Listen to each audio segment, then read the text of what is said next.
Magandang araw mga bata! Narito na ang ating aralin sa Reading and Literacy Quarter 1, Week 4, Day 2 na tayo. Tatalakayin natin ang letrang U. Bago ito, balik-aralan natin ang ating nakaraang aralin. Ano nga ang tunog ng letrang E? E. So magbigay kayo ng mga bagay na nagsisimula sa letrang E o sa tunog na E.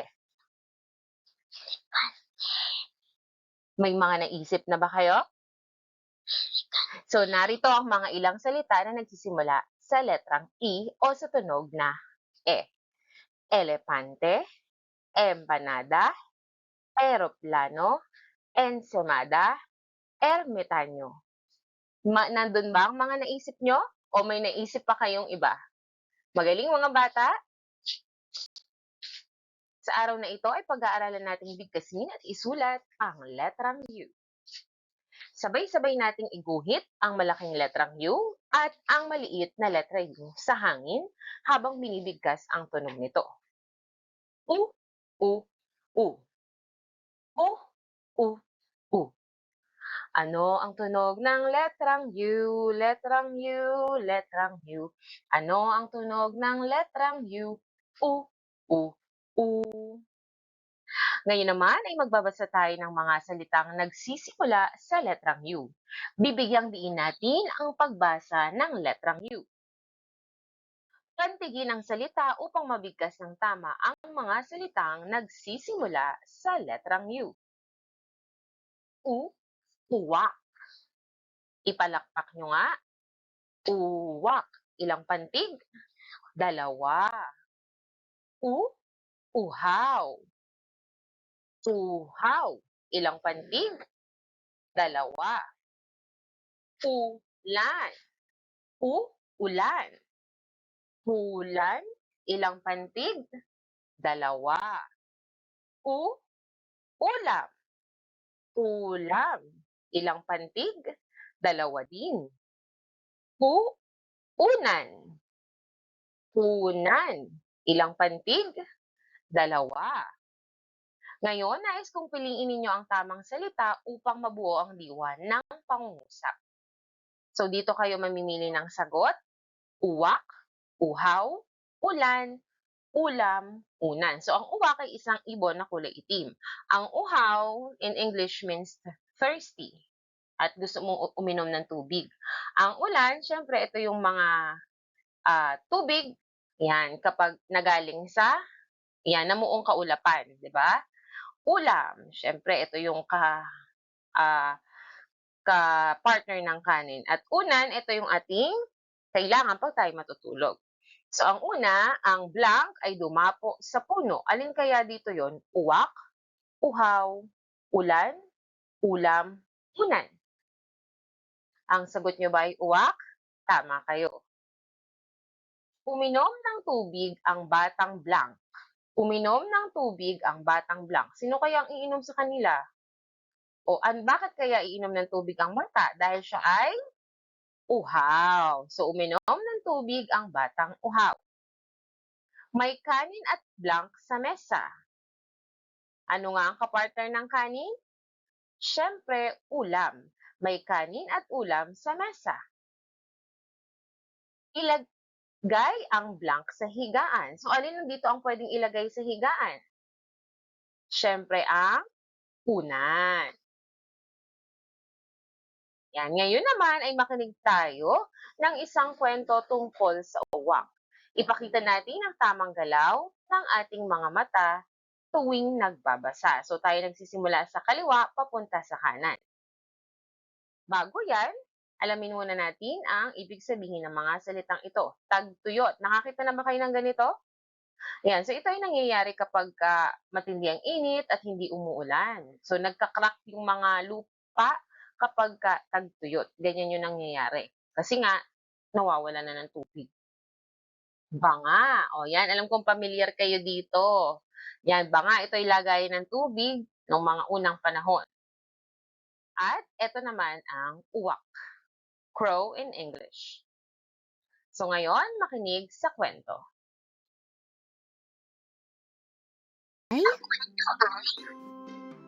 Ang pangangailangan ay ang ina ng paglikha.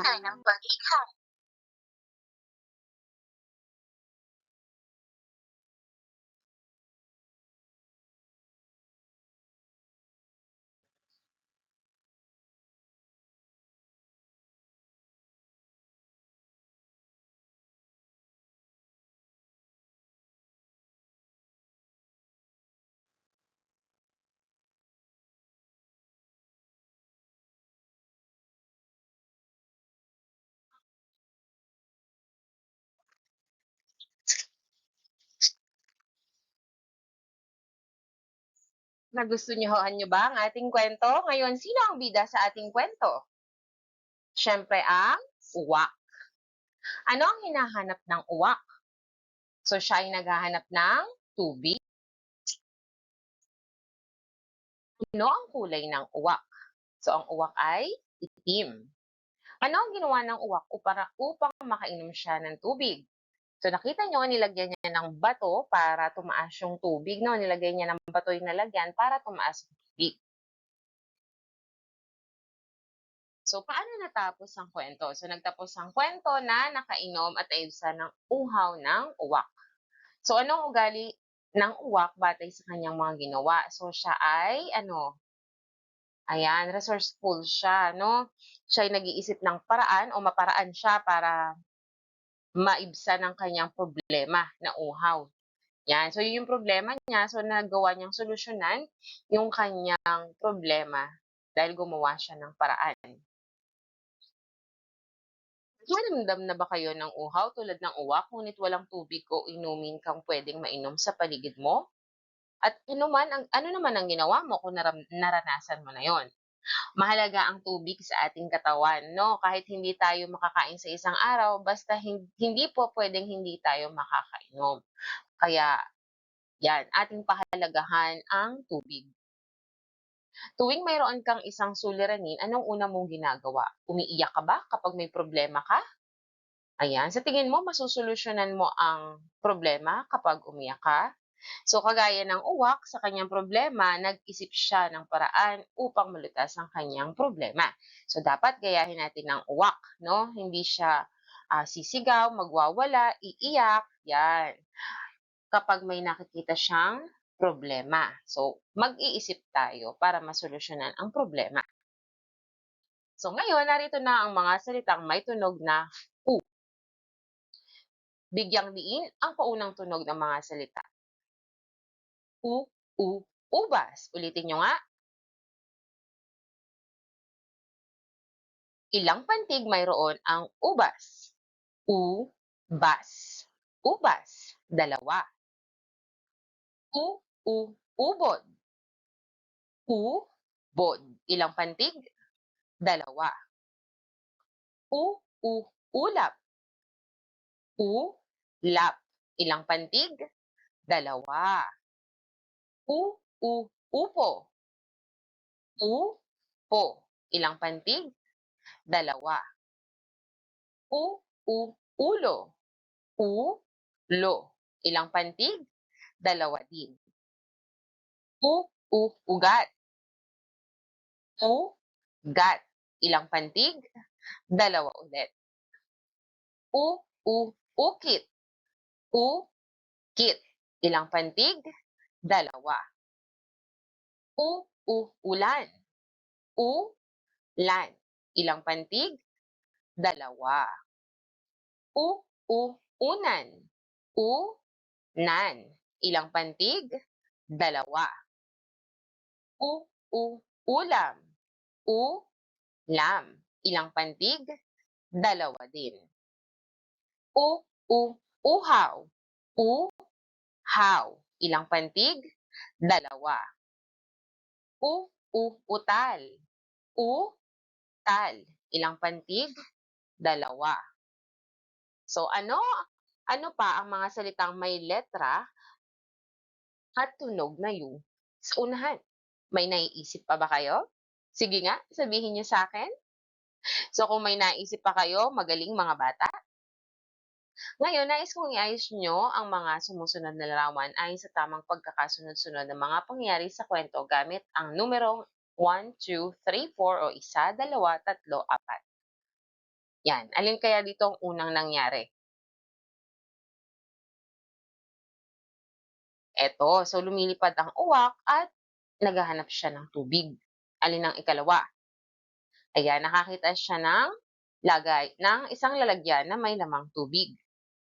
Ang ikatlo, nais niyang uminom pero hindi siya makainom, kaya kumuha siya ng mga bato para tumaas ang tubig. At ikaapat, yan, nakainom na siya ng tumaas ang tubig.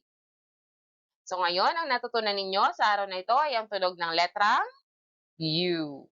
Natutuhan niyo rin ang iba pang salita na nagsisimula sa tunog na U, tulad ng ano? Ayan, uwak, uhaw, ulan, at marami pang iba. Ngayon, nais kong bilugan ninyo ang mga salitang may U sa bawat pangungusap. Number 1, naghahanap ng tubig ang uhaw na uwak. So, lahat ng may U, no, bibilugan ninyo. So, eto yon. Tubig, uhaw, uwak. So, dito sa tubig, nasa gitna ang U. Pusa, nasa gitna ang U. Kulot, nasa gitna ang U. Number 3, naputol ang sanga na nilundagan ng unggoy. So, eto kaagad, unggoy. Nilundagan, naputol. Number 4, may mga paru-parong lumilipad at umiikot sa hardin. Meron tayong paru, ayan, paru-paro. Lumilipad, umiikot. At ang huli, lumabas sa kanyang lungga ang usa na mahilig sa ubas. So, meron tayong ubas, usa, lungga, at lumabas. Nawa ay may natutunan kayo ngayong araw na ito. Ngayon, bilang karagdagang gawain, palitan ng unang letra ng ibang letra upang makabuo ng panibagong salita. Halimbawa, ulam, yung U pinalitan naging kaya alam. O dito naman, ano kayang pwede dito? Sa. Pwede nating palitan ng U at gawin itong sa. Pwede ring isa. Yan. Ukit. Papalitan natin ng unang magiging akit. Yan. Kasunod, upo. Palitan natin ng magiging apo. Uso. Palitan natin ng unang magiging aso.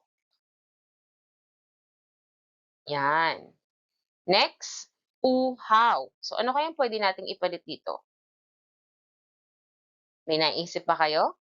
Ayan. So, yung U, papalitan natin ng para maging ihaw. Yan. So, ganito. So, tandaan, kapag nagpapalit tayo ng mga letra sa mga salita, maaring mabago ang salita at ang ibig sabihin nito. So, yun lamang. Paalam!